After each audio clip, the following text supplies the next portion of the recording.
Africa Content TV. Gbogbo balógun lọ́rin kò tún ṣẹ̀kọ́ sí ọ̀gá owó olùfẹ́ mi èèyàn wa ni ọ̀gá owó olùfẹ́ mi èèyàn wa ni ọ̀gá owó olùfẹ́ mi èèyàn wa ni.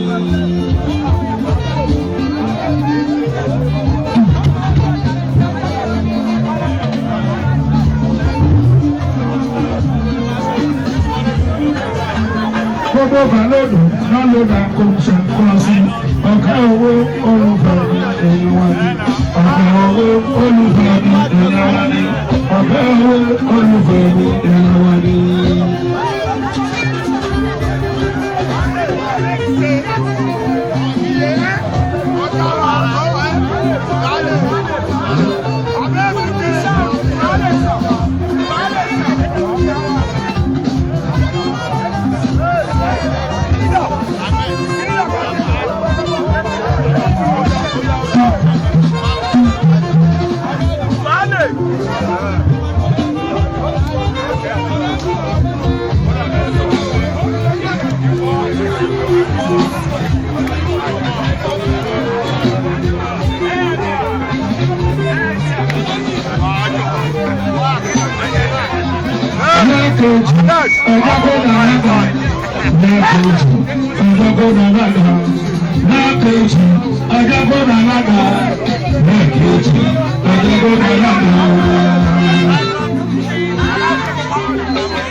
Yorùbá làwa ẹ̀tọ́ bá tara ilé ẹ̀ lọ́pọ̀ òye ìyàwó wọn.